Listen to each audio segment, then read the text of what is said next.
السلام علیکم ناظرین، میں محمد اسلم حسین سیاست کی خبروں میں آپ سب کا استقبال کرتا ہوں۔ دہلی شراب پالیسی گھوٹالے کے سلسلے میں ملک گیر کریک ڈاؤن میں انفورسمنٹ ڈائریکٹریٹ کی خصوصی ٹیموں نے آج یعنی جمعے کی صبح تلگو ریاستوں میں بھی متعدد مقامات پر ایک ساتھ چھاپے مارے ہیں۔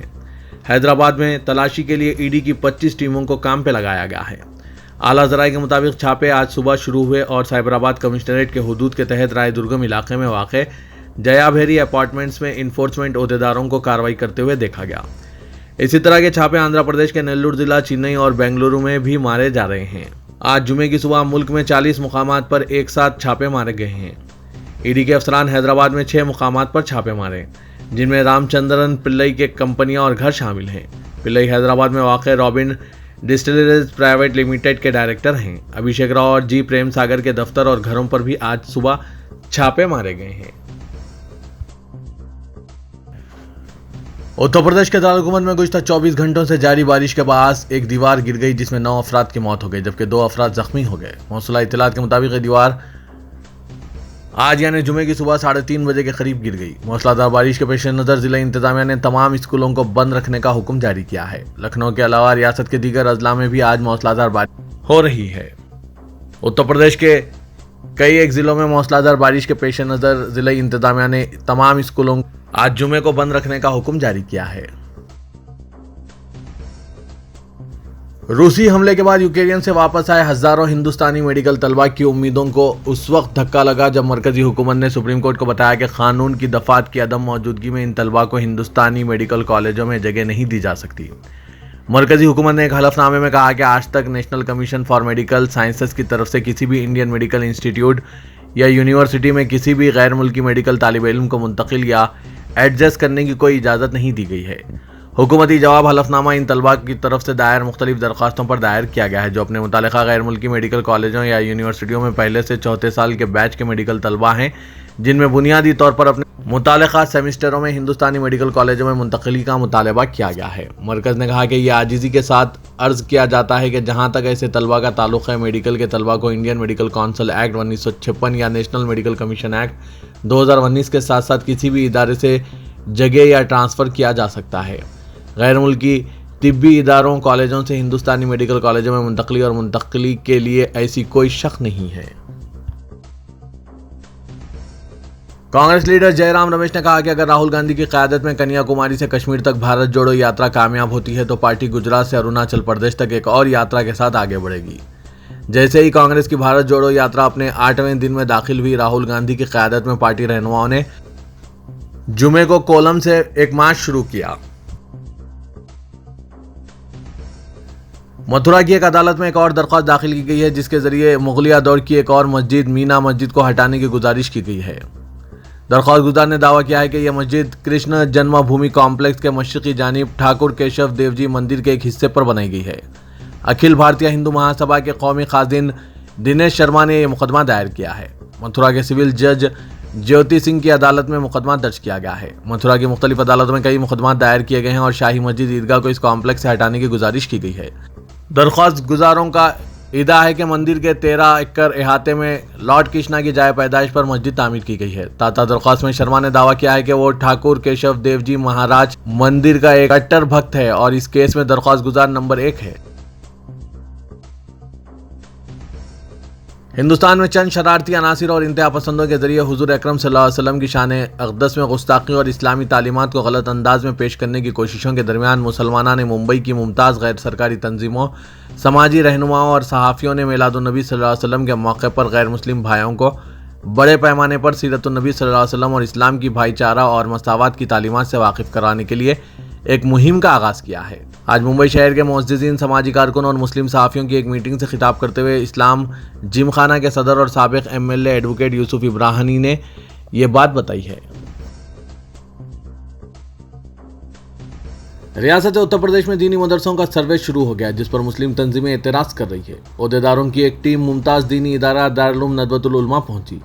ضلع اقلیتی عہدیدار سون کمار نے جو ٹیم میں شامل تھے بتایا کہ اس سروے کا مقصد درسگاہ اور اس کے الحاق کے تعلق سے معلومات حاصل کرنا ہے۔ انہوں نے کہا کہ اب تک یہ معلوم نہیں ہو سکا کہ دارالعلوم کا الحاق کس سے ہوا۔ سون کمار نے بتایا کہ انہوں نے 12 نکاتی پروفارما کے تحت معلومات جمع کی، جس کے مطابق ادارے کو چلانے والی تنظیموں کے نام، تفصیلات، قیام کا سال، سہولیات مثلاً برقی، پینے کا پانی، طلباء کی تعداد، نصاب اور عطیات کے بارے میں معلومات شامل ہیں۔ آل انڈیا مجلس اتحاد المسلمین کے صدر و رکن پارلیمنٹ حیدرآباد اسدالدین اویسی نے کہا کہ ان کی پارٹی راجستھان میں اسمبلی انتخابات میں تیسری بڑی جماعت بن کر ابھرے گی۔ انہوں نے کہا کہ کانگریس کی وجہ سے نریندر مودی دوسری بار ملک کے وزیر اعظم بنے۔ صدر مجلس نے وزیر اعظم پر طنز کرتے ہوئے کہا کہ مودی کا نام GST رکھ دینا چاہیے، اور راجستھان کے مختلف مقامات پر جلسوں سے خطاب کر رہے تھے۔ اویسی نے فتح پور میں ایک جلسے عام سے خطاب کرتے ہوئے کہا کہ راجستھان میں کانگریس اور BJP کبڈی کا کھیل کھیل رہے ہیں، لیکن اب مجلس اس کھیل کو ختم کر دے گی اور تیسری طاقت بن کر ابھرے گی۔ انہوں نے کہا کہ جب تک مسلمانوں کے پاس ایک سیاسی آواز نہیں ہوتی، اس وقت تک وہ اپنے مسائل حل نہیں کر سکے۔ صدر مجلس نے پرہجوم جلسے سے خطاب میں کہا کہ مسلمانوں کو کئی سالوں سے صرف ووٹ ڈالنے والوں کے طور پر استعمال کیا گیا، لیکن اب ہمیں ووٹ لینے والا بننا چاہیے۔ انہوں نے کہا کہ جب تک آپ اپنے نمائندے اپنے ووٹ سے کامیاب نہیں کریں گے، آپ کو انصاف نہیں ملے گا۔ سپریم کورٹ میں حجاب مسئلے پر سماعت جمعرات کو بھی جاری رہی، جہاں کرناٹک میں تعلیمی اداروں میں حجاب پر پابندی کے تعلق سے ریاستی ہائی کورٹ کے فیصلے کو چیلنج کیا گیا ہے۔ جمعرات کو سماعت کے دوران درخواست گزاروں کی جانب سے پیش ہوتے ہوئے ایڈوکیٹ شعیب عالم نے کہا کہ حکومت کرناٹک طالبات کو ان کا پرائیویسی کا حق تعلیم کے حق کے عوض چھوڑنے کے لیے نہیں کہہ سکتی۔ انہوں نے یہ بھی کہا کہ حجاب شخصی شناخت کا معاملہ ہے، یہ لوگوں پر منحصر ہے کہ وہ اپنے جسم کو کس طرح چھپانا چاہتے ہیں یا کسی لباس کے ذریعے وہ عوامی نظروں سے محفوظ رہ سکتے ہیں۔ انہوں نے کہا کہ ایک طرف تعلیم کا حق ہے تو دوسری طرف پرائیویسی کا حق، تہذیب کا حق اور وقار کا حق۔ انہوں نے کہا کہ ریاستی حکومت کا کہنا ہے کہ آپ کو اس وقت تعلیم کا حق دیا جائے گا جب آپ اپنی پرائیویسی کے حق سے دستبردار ہو جائیں گے۔ کیا ایسا ہو سکتا ہے؟ اس کا جواب نہیں ہے۔ سپریم کورٹ نے کہا کہ اس نے قرآن مجید کی تشریح نہیں کی۔ درخواست گزاروں کے وکیل نے کہا کہ جس فیصلے کی مخالفت کی جا رہی ہے، اس کا تعلق اسلامی اور مذہبی زاویہ نگاہ سے ہے۔ بینچ نے کہا کہ ایک راستہ قرآن کی تشریح کا ہے، ہم قرآن کے مفسر نہیں ہیں، ہم ایسا نہیں کر سکتے۔ عدالت مذہبی صحائف کی تشریح نہیں کر سکتی۔ ریاست کرناٹک میں قانون ساز کونسل میں ازداد تبدیلی مذہب بل منظور کر لیا گیا ہے۔ کانگریس نے ایوان سے واک آؤٹ کیا، زبانی ووٹ سے اس بل کو منظور کر دیا گیا۔ قبل ازیں دن میں اس بل کو کونسل میں پیش کیا گیا تھا۔ اسمبلی میں پہلے ہی یہ بل منظور ہو چکا ہے۔ حکمراں جماعت اور اپوزیشن کیمپ کے قائدین نے اس مسئلے پر بحث کی۔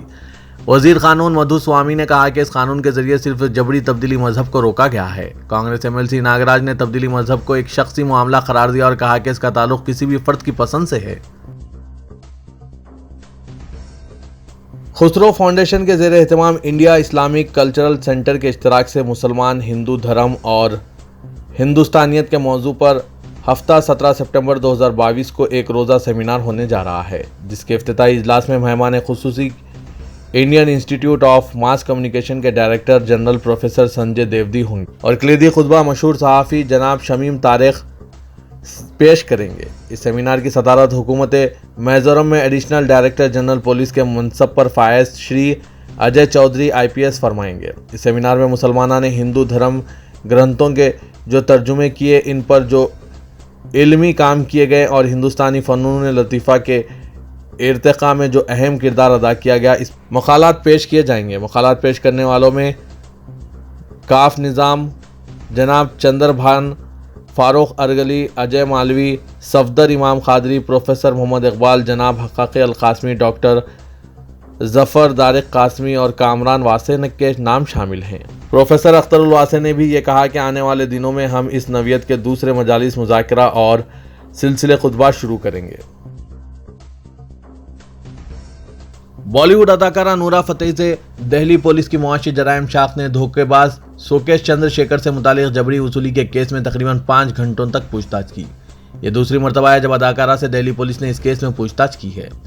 نورا فتحی کے ساتھ اداکارہ پنکی ایرانی بھی تھی، جنہوں نے ان کا تعارف چندر شیکھر سے کرایا تھا۔ بالی ووڈ اداکارہ جیکلین فرنانڈیز سے گزشتہ روز دہلی پولیس کی معاشی جرائم شاخ نے دھوکے باز سوکیش چندر شیکھر سے متعلق جبری وصولی کے کیس میں زائدہ سے 8 گھنٹے پوچھ تاچھ کی تھی۔ پنکی ایرانی سے بھی گزشتہ روز جیکلین فرنانڈیز کے ساتھ پوچھ تاچھ کی گئی تھی۔ مسلمانوں کے خلاف نفرت پھیلانے کی غرض سے BJP روز نئے ہٹ کنڈے اپنا رہی ہے۔ اسی سلسلے میں اب BJP نے مہاراشٹر میں لو جہاد اور بین المذاہب شادی کے معاملات کو ہوا دینے کا فیصلہ کیا ہے۔ اطلاعات کے مطابق BJP کا یہ ماننا ہے کہ مہاراشٹر میں لو جہاد میں زبردست اضافہ ہو رہا ہے، لہٰذا اس کی روک تھام ضروری ہو گئی ہے۔ ذرائع کے مطابق جلد ہی بی جے پی مہاراشٹر کی اسمبلی میں اس تعلق سے بل پیش کرے گی اور اس کے خلاف سخت قانون بنائے گی۔ بی جے پی کے رکن پارلیمنٹ انیل بونڈے نے بتایا کہ ریاست میں بڑی تعداد میں لو جہاد کے معاملے سامنے آ رہے ہیں، اسی لیے آنے والے اجلاس میں اس سلسلے میں ایک بل لایا جائے گا۔ دہلی کے مہاراشٹر صدن میں صحافیوں سے بات کرتے ہوئے انہوں نے یہ بھی کہا کہ بین المذاہب شادی ایکٹ میں ترمیم کی ضرورت ہے۔ لو جہاد ایک سوچی سمجھی سازش ہے۔ انہوں نے مزید کہا کہ امراوتی میں اومیش کولہے قتل عام کے بعد جس ملزم کو پکڑا گیا تھا وہ بھی لو جہاد کیس میں ملوث تھا، اس سے یہ بات ثابت ہو چکی ہے۔ انہوں نے الزام لگایا کہ میل گھاٹ میں قبائلی لڑکیوں کو ورغلا کر اغوا کیا جاتا ہے، اگر لڑکیاں مزاحمت کرتی ہیں تو انہیں جان سے مار دیا جاتا ہے۔ ایسا ہی ایک واقعہ چکلدرا تعلقے میں بھی سامنے آیا ہے۔ انہوں نے کہا کہ کچھ لڑکے کالج کے سامنے کھڑے ہو کر لڑکیوں پر نظر رکھتے ہیں، لڑکیوں سے فیس بک کے ذریعے بھی رابطہ کیا جاتا ہے اور یہ سب منصوبہ بند طریقے سے ہو رہا ہے۔ پارلیمنٹ کی نئی عمارت کو ڈاکٹر بی آر امبیڈکر کے نام سے موسوم کرنے کے مطالبے کے بعد چیف منسٹر تلنگانہ کے چندر شیکھر راؤ نے تلنگانہ سیکریٹریٹ کی نئی عمارت کو دستور ہند کے معمر کے نام سے موسوم کرنے کا فیصلہ کیا ہے۔ چیف منسٹر نے آج یہ اہم فیصلہ کرتے ہوئے چیف سیکریٹری سومیش کمار کو اس سلسلے میں ضروری کارروائی کرنے کی ہدایت جاری کی۔ توقع ہے کہ چیف سیکریٹری اس بارے میں سرکاری احکامات جاری کریں گے۔ ملک بھر میں دلتوں کی تائید حاصل کرنے کے لیے سیاسی جماعتوں کے درمیان مسابقت کے تحت چیف منسٹر کے سی آر کا یہ فیصلہ اہمیت کا حامل ہے۔ قومی سطح پر سیاسی پارٹی کے قیام کے اعلان اور منگور ضمنی انتخابات سے عین قبل چیف منسٹر نے دلت طبقات کی ہمدردیاں حاصل کرنے کے لیے یہ فیصلہ کیا ہے۔ اس موقع پر چیف منسٹر نے کہا کہ سیکریٹریٹ کے نئے کمپلیکس کو ڈاکٹر بی آر امبیڈکر کے نام سے موسوم کرنا تلنگانہ عوام کے لیے باعث فخر ہے۔ یہ فیصلہ سارے ملک کے لیے ایک مثالی رہے گا۔ تلنگانہ کی گورنر ڈاکٹر سوندرا راجن نے 17 سپٹمبر کو یوم انضمام حیدرآباد کو حیدرآباد لبریشن ڈے کے طور پر منانے کا فیصلہ کیا۔ گورنر نے اس موقع پر یونیورسٹی طلبہ کے لیے تقریری مقابلوں کے انعقاد کا فیصلہ کیا ہے۔ یہ مقابلے 17 سپٹمبر کو 2 بجے دن راج بھون میں ہوں گے۔ مقابلے کے لیے جو عنوان دیا گیا ہے وہ حیدرآباد لبریشن موومنٹ جدوجہد اور قربانیاں ہیں۔ گورنر کے بیان کے مطابق تقریری مقابلوں کا مقصد نوجوانوں کو حیدرآباد کی آزادی کی تاریخ اور قربانیوں سے واقف کرانا ہے۔ انہوں نے کہا کہ یونیورسٹی طلبہ کی تقریری صلاحیتوں کو اجاگر کرنے یہ مقابلہ ہوں گے۔ تلنگانہ کی تمام یونیورسٹیز کے طلبہ مقابلوں میں حصہ لے سکتے ہیں۔ تلنگانہ میں 17 سپٹمبر کو یوم قومی یکجہتی تلنگانہ کی تقاریب بڑے پیمانے پر منائی جائے گی۔ اس موقع پر قومی پرچم لہرایا جائے گا جس کی ذمہ داری وزراء کو دی گئی ہے۔ چیف منسٹر تلنگانہ کے چندر شیکھر راؤ صبح 10:30 بجے دن باغ عامہ کے سینٹرل لان میں منعقدہ ایک پروگرام میں قومی پرچم لہرائیں گے اور سلامی لیں گے۔ اسی دن chief minister road number 10 Banjara Hills میں آدی واسی و کمرم بھیم بھون کا افتتاح انجام دیں گے۔ پیپلز پلازا سے NTR اسٹیڈیم تک لوک فنکاروں، قبائلی عوامی نمائندوں اور قائدین کی ریلی ہوگی۔ NTR اسٹیڈیم میں جلسہ عام منعقد کیا جائے گا جس سے چیف منسٹر تلنگانہ کے چندر شیکھر راؤ خطاب کریں گے۔